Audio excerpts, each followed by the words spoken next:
الحمدللہ وکفا وسلام علی عبادہ الذین اصطفى اما بعد فاعوذ باللہ من الشیطان الرجیم بسم اللہ الرحمن الرحیم یا ایہا الذین آمنوا ارکعوا واسجدوا وربکم واعبدوا ربکم وافعلوا الخیر لعلکم تفلحون صدق اللہ العلی العظیم۔ اللہ رب العزت کا بہت بڑا احسان ہے کہ حق تعالیٰ نے ہمیں دین کی کچھ سمجھ نصیب کی ہے جس کے ذریعے ہم نیکی کرتے ہیں۔ اس وقت نیکی کے فوائد دنیا میں کیا ملے گا، آخرت میں کیا ملے گا، اس کو ہمیں سمجھنا ہے۔ پہلے نمبر پر نیکی اس کو کہتے ہیں کہ آدمی اللہ کے حکم کو پورا کرے اور نبی علیہ الصلاۃ والسلام کے طریقے کے مطابق ہو اور اخلاص اللہ کے لیے ہو، وہ نیکی کہلاتی ہے۔ ورنہ ہمارے بہت سے کام اخلاص نہ ہونے کی وجہ سے ثواب نہیں ملتا، یا سنت کے خلاف کرنے کی وجہ سے بجائے ثواب کے کبھی گناہ ہوتا ہے۔ اس لیے پہلے نیکی ہم سمجھے کہ جو اللہ نے حکم دیا ہے اس کو نبی اکرم صلی اللہ علیہ وسلم کے طریقے کے مطابق اور اخلاص سے کریں گے تو یہ نیکی کہلائے گی۔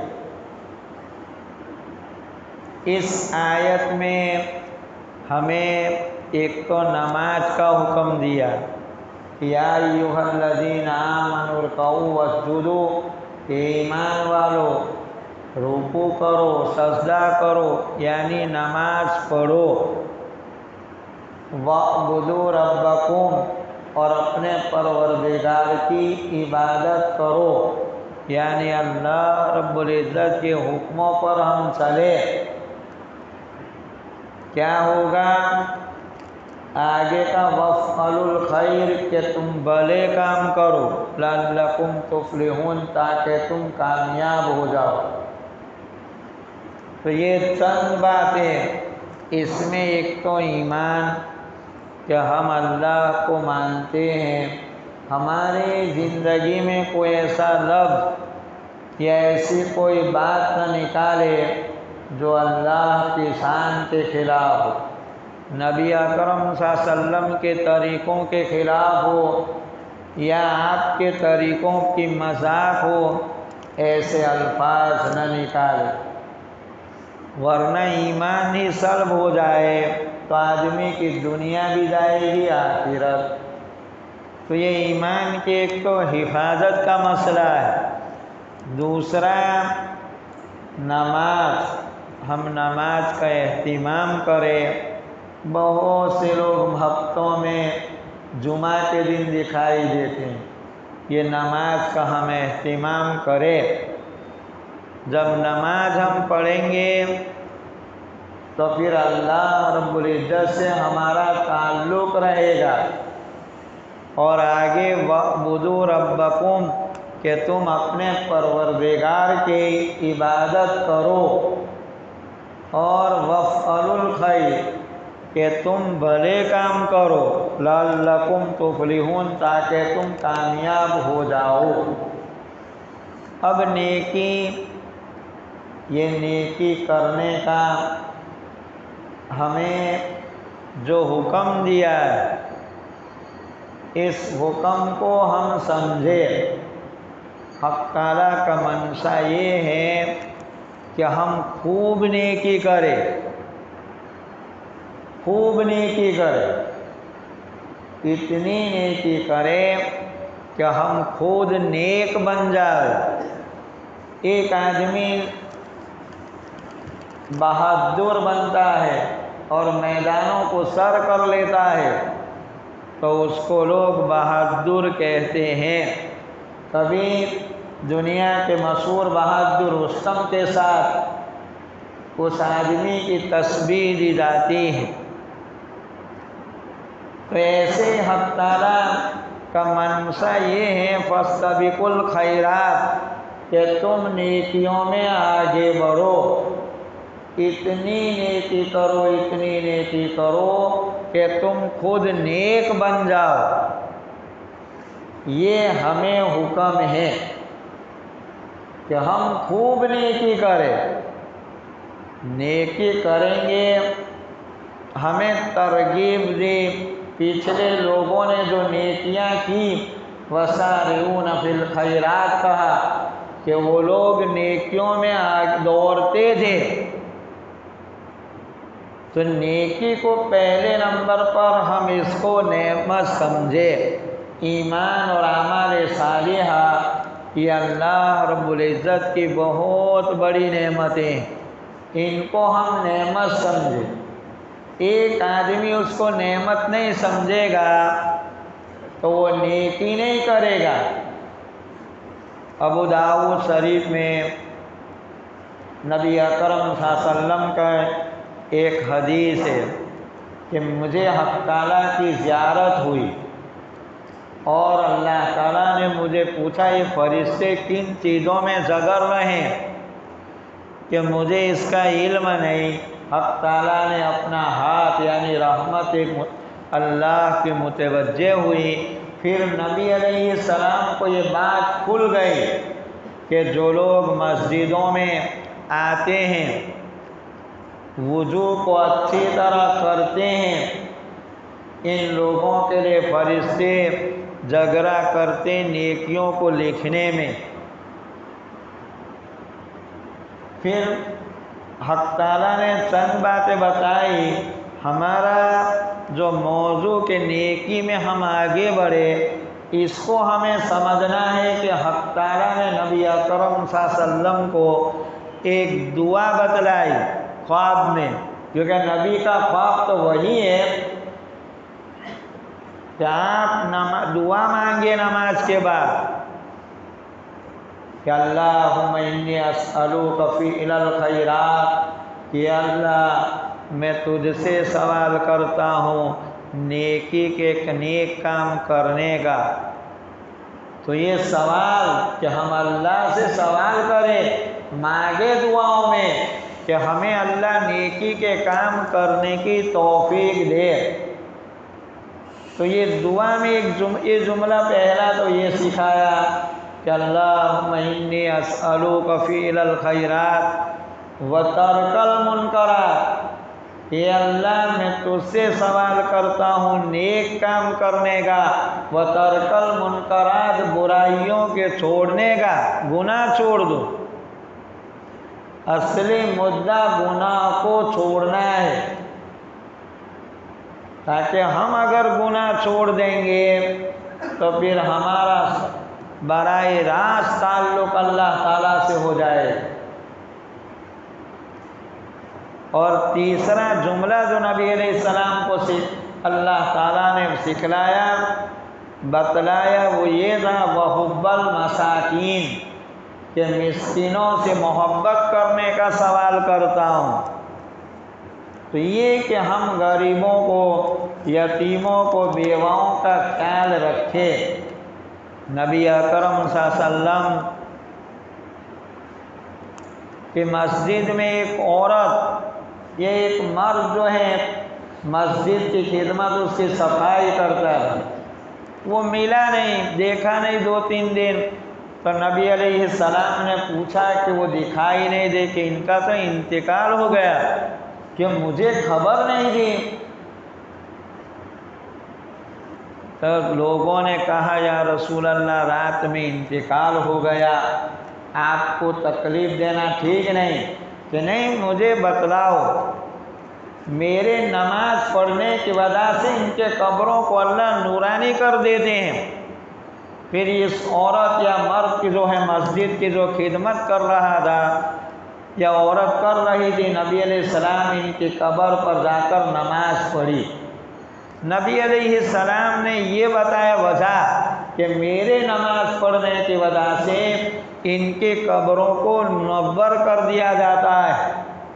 تو مسئلہ یہ کہ غریبوں کو، یتیموں کو، بیواؤں کو حقیر نہ سمجھے، بلکہ نبی علیہ السلام نے مسجد کی خدمت کرنے والا حبشی تھا یا حبشن عورت تھی، نبی اکرم صلی اللہ علیہ وسلم نے اس کی نماز پڑھی جنازے کی بعد میں، ہمیں تعلیم دی کہ دین کے جو خدمت گزار ہیں، جو صحیح خدمت کرتے ہیں، اس لیے کہ آج یہ دور ہے لوگوں کے اعتراضات کا،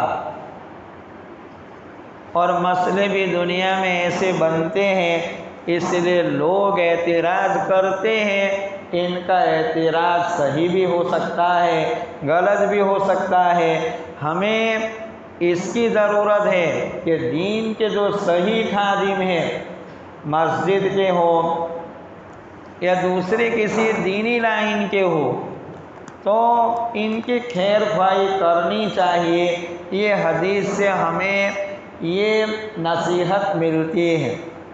تو مجھے اس وقت دھیان میں آیا کہ ہم لوگوں کا کبھی گھر میں چلتا نہیں، تو ہم لوگ مدرسوں میں ہو تو استادوں سے لڑتے ہیں، مسجدوں میں مؤذن سے یا امام سے لڑ پڑتے ہیں۔ ہمارے ایک استاد تھے مولانا اسلام الحق صاحب رحمۃ اللہ علیہ، وہ فارسی پڑھاتے، بڑے بزرگ آدمی تھے۔ وہ کہتے تھے کہ میں تم کو بخاری شریف پڑھانا سکھا رہا ہوں، اور ایک دلیل دیتے تھے کہ حضرت امام ابو حنیفہ رحمۃ اللہ علیہ، ان کے پاس امام ابو یوسف رحمۃ اللہ علیہ پڑھتے تھے، وہ دوبی خاندان سے تعلق رکھتے تھے۔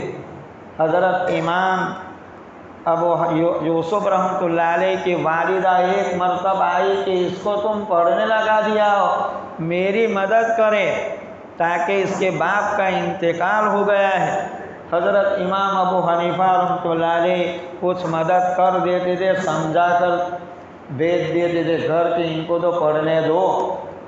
ایک مرتبہ وہ حضرت امام ابو یوسف رحمۃ اللہ علیہ کی والدہ بہت غصے میں آئی اور حضرت امام ابو حنیفہ رحمۃ اللہ علیہ کو بہت ڈانٹا۔ حضرت امام ابو حنیفہ رحمۃ اللہ علیہ سنتے رہے، پھر جوش میں آ کر یہ بات کہی کہ میں اس کو فالودہ کھانا سکھا رہا ہوں۔ ان کی والدہ حضرت امام ابو یوسف کے، وہ تو بادشاہ لوگ پیتے ہیں، اس زمانے میں یہ بیچارے کپڑے دھوتے تھے، ان کے پاس کہاں پیسے کہ جو فالودہ کھاوے، اور فالودہ جو بادشاہ لوگ کھایا کرتے تھے۔ ایک مدتوں کے بعد حضرت امام ابو یوسف رحمۃ اللہ علیہ کو ہارون رشید نے اپنے دربار میں پہلی مرتبہ بلایا، پھر ان کے سامنے فالودہ پیش کیا تو بہت روئے۔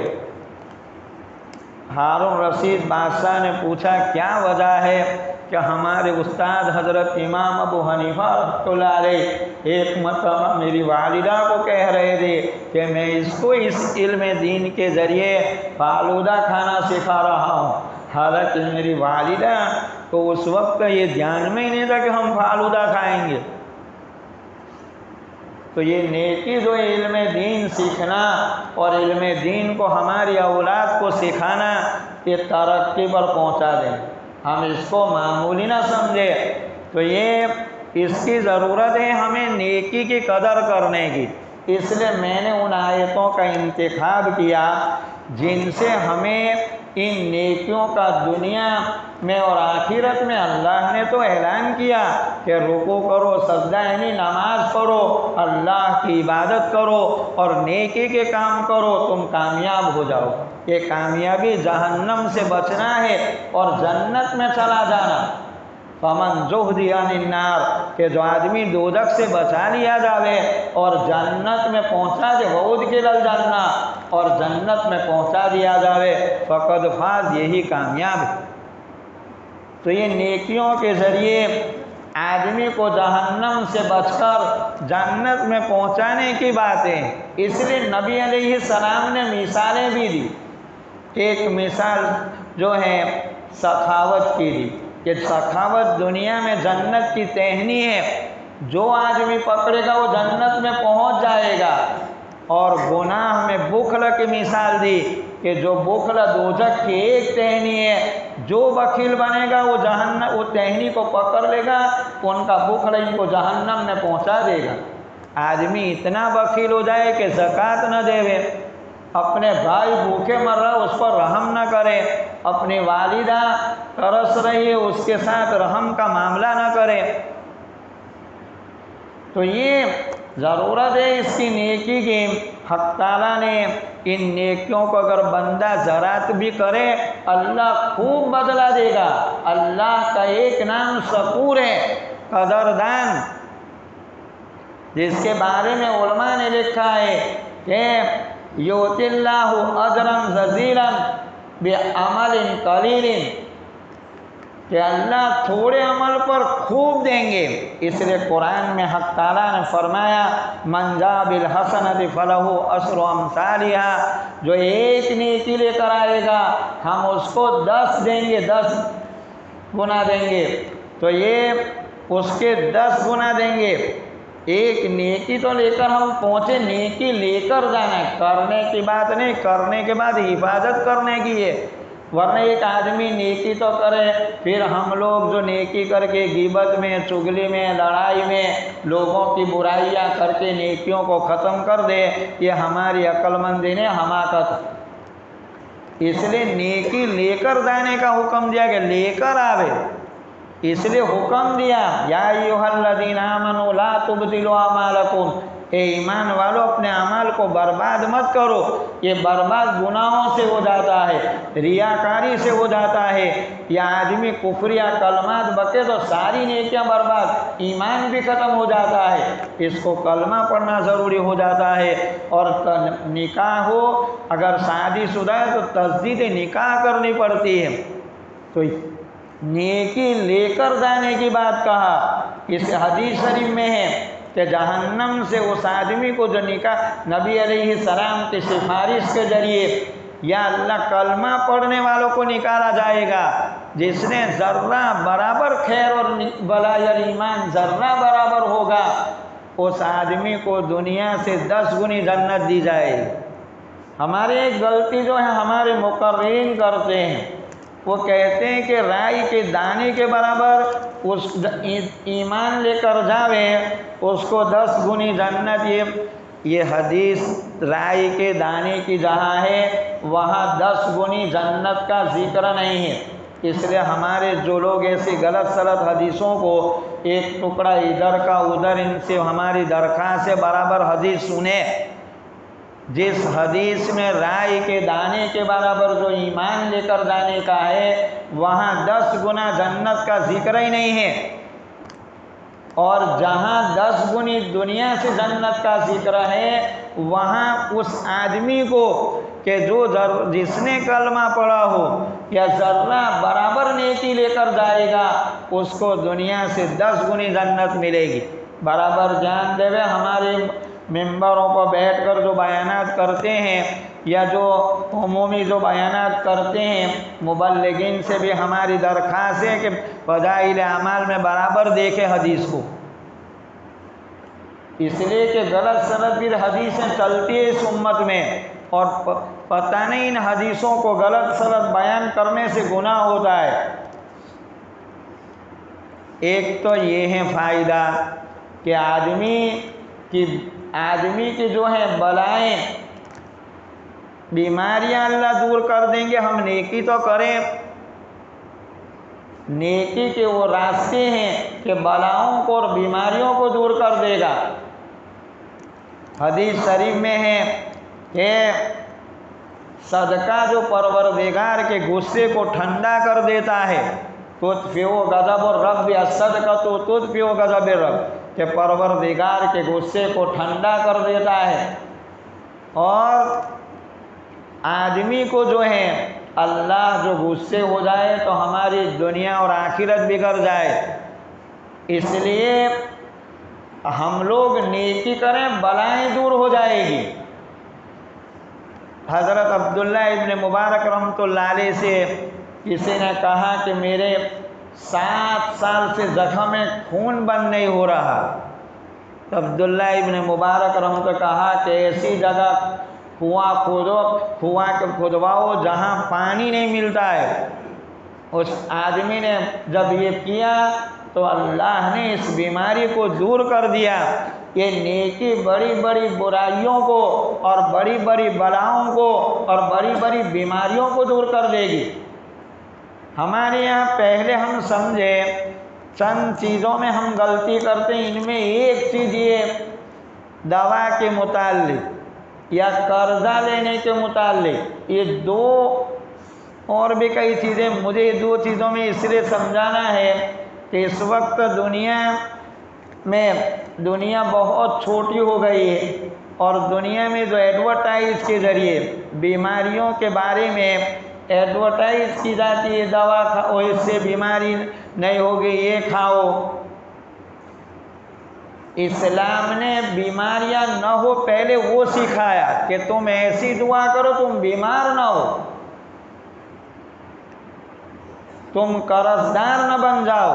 نبی اکرم صلی اللہ علیہ وسلم نماز کے بعد دعا مانگتے تھے، اللہم انی اعوذ بک من المعصم والمغرم، یہ اللہ میں گناہ سے پناہ مانگتا ہوں اور قرض سے پناہ مانگتا ہوں کہ گناہ نہ ہوئے، گناہ ہوئے چلو ہو گیا توبہ کر لے، قرض نہ ہوئے۔ اگر قرض ہوا حق تعالیٰ کی دربار میں متوجہ ہو، دعاؤں کے ذریعے توبہ کے ذریعے اللہ سے صحیح تعلق پیدا کر دے تاکہ اللہ ان قرضوں سے بھی نجات دے۔ اس اللہم اکفنی بحلالک عن حرامک، کہ اللہ میرے لیے کافی کر دے حلال حرام سے بچاتے ہوئے، واغننی بفضلک عمن سواک، کہ مجھ کو بے نیاز کر دے آپ کی ذات کے علاوہ۔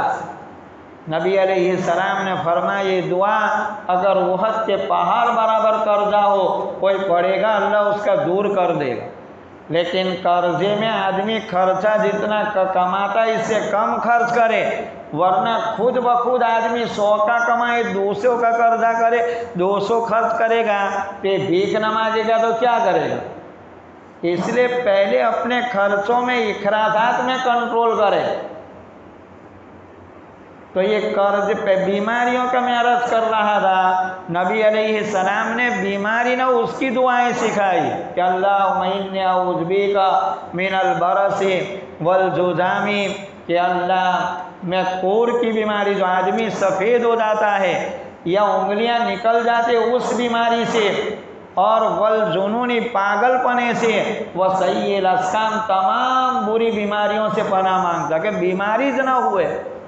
اگر بیماریاں ہوئی اللہ رب العزت سے عافیت مانگے، اللہم انی اسألک العفو والعافیت، کہ اللہ میں تجھ سے مغفرت کی معافی کی اور عافیت کا سوال کرتا ہوں، پھر دنیا والآخرہ، دنیا میں اور آخرت کی عافیت کی۔